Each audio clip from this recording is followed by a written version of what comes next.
ಕಳೆದ 10 ವರ್ಷದಿಂದ bus ticket ದರ ಪರಿಷ್ಕರಣೆ ಆಗಿಲ್ಲ. ಬಿಜೆಪಿಯ ಸರ್ಕಾರದ ಅವಧಿಯಲ್ಲೂ ಕೂಡ ದರ ಹೆಚ್ಚಳ ಆಗಿದೆ. ಹಾಗಾಗಿ ನಾವು ಮಾಡಿದ್ದೇವೆ ಅಂತ ಬಿಜೆಪಿಯ ವಿರುದ್ಧ ಇದರ ಜೊತೆಗೆ ಸಾರಿಗೆ ಸಚಿವರಾಗಿರುವಂಥ ರಾಮಲಿಂಗಾರೆಡ್ಡಿ ಅವರು ಬಸ್ ಟಿಕೆಟ್ ದರ ವಿಚಾರವಾಗಿ ಮಾತನಾಡಿದ್ದಾರೆ. ಬಿಜೆಪಿ ವಿರುದ್ಧ ಆಕ್ರೋಶವನ್ನು ಹೊರಹಾಕಿದ್ರು. ಜೊತೆಗೆ ಅವರ ಅಧಿಕಾರದ ಅವಧಿಯಲ್ಲಿ ಹೆಚ್ಚಳವನ್ನು ಮಾಡಿದ್ದಾರೆ. ನಮ್ಮ ಅಧಿಕಾರದ ಅವಧಿಯಲ್ಲಿ ಯಾಕೆ ಹೆಚ್ಚಳವನ್ನು ಮಾಡಬಾರದು ಅನ್ನೋ ರೀತಿಯಲ್ಲಿ ಮಾತನಾಡಿದ್ದಾರೆ.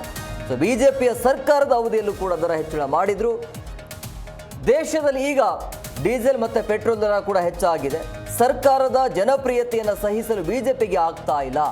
ಬಿಜೆಪಿಯ ಅವಧಿಯಲ್ಲಿ 12% ದರವನ್ನು ಏರಿಕೆ ಮಾಡಿದ್ದಾರೆ. ನಾವು 15% ದರವನ್ನು ಏರಿಕೆ ಮಾಡ್ತೀವಿ ಅಂತೇಳಿ. ಇಲ್ಲಿ ಪ್ರಮುಖವಾಗಿ ಕಳೆದ 10 ವರ್ಷದಿಂದ ಬಸ್ ಟಿಕೆಟ್ ದರ ಪರಿಷ್ಕರಣೆ ಆಗಿಲ್ಲ, ಹಾಗಾಗಿ ನಾವು ಮಾಡ್ತಾ ಇದ್ದೀವಿ ಅಂತೇಳಿ. ಅಂದರೆ ಈ ಒಂದು ಹೆಚ್ಚುವರಿಯಾಗಿ ಈಗ 15% ಟಿಕೆಟ್ ದರವನ್ನು ಹೆಚ್ಚಳ ಮಾಡೋದಕ್ಕೆ ಮುಂದಾಗಿರುವಂಥ ಸರ್ಕಾರದ ವಿರುದ್ಧ ಬಿಜೆಪಿಯ ನಾಯಕರು ಆಕ್ರೋಶವನ್ನು ಹೊರಹಾಕಿದರು. ಸೊ ಆ ವಿಚಾರವಾಗಿ ಮಾತನಾಡಿದರು.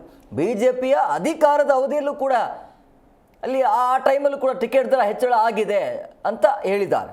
ಅವರು ಮಾಡಿದ್ರು, ನಾವು ಮಾಡ್ತೀವಿ ಅಂತೇಳಿ. 6 ತಿಂಗಳಿಂದಲೂ ಕೂಡ ದರ ಪರಿಷ್ಕರಣೆ ಮಾಡಬೇಕು ಅಂತ ಕೇಳ್ತಾಯಿದ್ರು. ಅವರು ರೆಸೊಲ್ಯೂಷನ್ಸ್ ಮಾಡಿ ನನಗೆ ಕಳಿಸಿದರು. ಈಗ ಸಮಯ ಕೂಡ ಬಂದಿರಲಿಲ್ಲ. ಯಾಕೆ ಅವರು ಬೆಲೆ ಜಾಸ್ತಿ ಮಾಡಬೇಕು ಅಂತ ಹೇಳ್ತಾಯಿದ್ರು ಅಂದರೆ, ಉದಾಹರಣೆಗೆ BMTCನಲ್ಲಿ 2014ರಲ್ಲಿ ನಾನು ಇದೇ ಇಲಾಖೆ ಮಂತ್ರಿ ಆಗಿದ್ದಾಗ ಬೆಲೆ ಟಿಕೆಟ್ ದರ ಏರಿಸಿದ್ವಿ. ಆಮೇಲೆ ಆಗ ಡೀಸೆಲ್ ಬೆಲೆ ಕಡಿಮೆ ಆಯಿತು. ಆಗ 2% ನಾನು ಇಳಿಸಿದ್ದೆ. 14ರಲ್ಲಿ ಬೆಲೆ ಏರಿಕೆ ಮಾಡಿ ಡೀಸೆಲ್ ದರ ಕಡಿಮೆ ಆದಾಗ 2% ಕಡಿಮೆ ಮಾಡಿದ್ದೆ. ಅಂದರೆ 2014ರಿಂದಲೂ ಕೂಡ ದರ ಪರಿಷ್ಕರಣೆ ಆಗಿಲ್ಲ. 2014 ಅಂದರೆ 10 ವರ್ಷಕ್ಕಿಂತಲೂ ಹೆಚ್ಚು ವರ್ಷಗಳಿಂದ ದರ ಪರಿಷ್ಕರಣೆ ಆಗಿರಲಿಲ್ಲ. ಆಗ ಡೀಸೆಲ್ ಬೆಲೆ ಎಷ್ಟಿತ್ತು? 40-45 ರೂಪಾಯಿ ಇರಲಿಲ್ಲ. ನಮ್ಮ ಸ್ಯಾಲ್ರೀಸು ಈಗೇನು ಕೊಡ್ತಾಯಿದ್ದೀವೋ ಅದರಲ್ಲಿ ಅರ್ಧಷ್ಟು ಕೂಡ ಇರಲಿಲ್ಲ. ವೇರ್ ಆ್ಯಂಡ್ ಟೈರು ಕೂಡ ಕಡಿಮೆ ಇತ್ತು. ಅದಾದಮೇಲೆ 2020ರಲ್ಲಿ 2020 ಜನವರಿ 26ನೇ ತಾರೀಕು ಕಲ್ಯಾಣ ಕರ್ನಾಟಕ, ವಾಯುವ್ಯ ಕರ್ನಾಟಕ ಮತ್ತು KSRTC ಅವರು 12% ದರವನ್ನು ಏರಿಕೆ ಮಾಡಿದರು. 12% ಅಂದರೆ ಆಗ ಯಡಿಯೂರಪ್ಪ ಅವರು ಚೀಫ್ ಮಿನಿಸ್ಟರ್ ಆಗಿದ್ದರು. ಮತ್ತು ಇವತ್ತು ಯಾರು ಪ್ರೊಟೆಸ್ಟ್ ಮಾಡಿದ್ರು ಮೆಜೆಸ್ಟಿಕ್ ಬಸ್ ಸ್ಟ್ಯಾಂಡಲ್ಲಿ ಅವರು ಕೂಡ ಸಚಿವರಾಗಿದ್ದರು. ಆಗ 2020 ಜನವರಿ 26ನೇ ತಾರೀಕು ಫೇರ್ ಹೈಕ್ ಮಾಡಿದಾಗ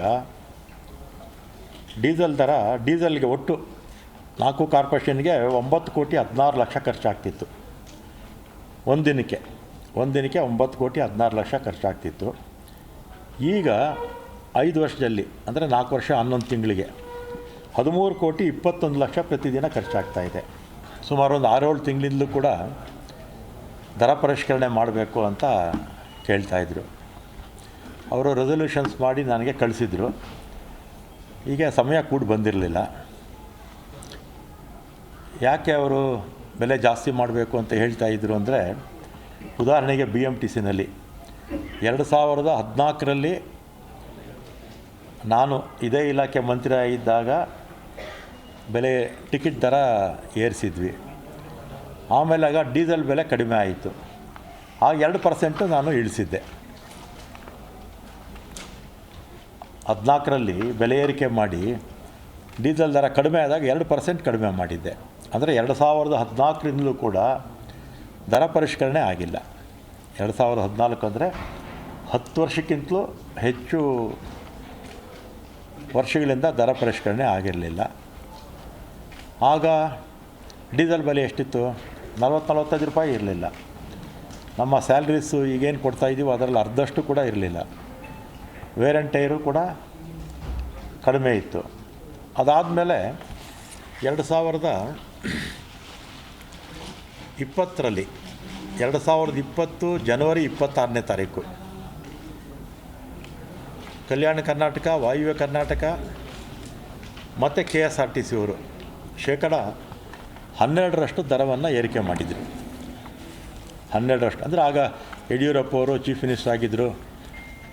ಮತ್ತು ಇವತ್ತು ಯಾರು ಪ್ರೊಟೆಸ್ಟ್ ಮಾಡಿದ್ರು ಮೆಜೆಸ್ಟಿಕ್ ಬಸ್ ಸ್ಟ್ಯಾಂಡಲ್ಲಿ ಅವರು ಕೂಡ ಸಚಿವರಾಗಿದ್ದರು. ಆಗ 2020 ಜನವರಿ 26ನೇ ತಾರೀಕು ಜಿ ಕನ್ನಡ ನ್ಯೂಸ್ ಈಗ ನಿಮ್ಮ ಮನೆಯಲ್ಲೇ ನೋಡಿ. ಎಲ್ಲ ಕೇಬಲ್ಗಳಲ್ಲಿ ಈಗ ಲಭ್ಯ.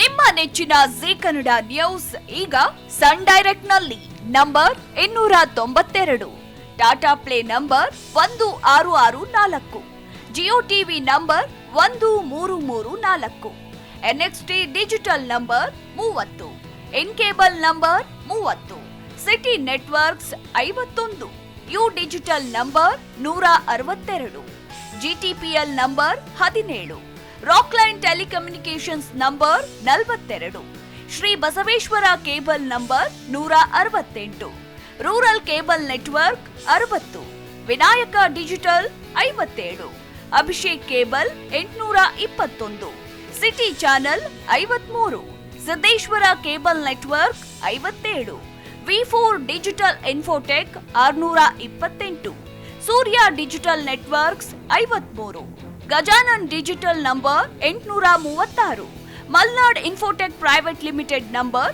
56, Metrocast number 830, Victory digital number 167ರಲ್ಲಿ ನೋಡಿ ಆನಂದಿಸಿ.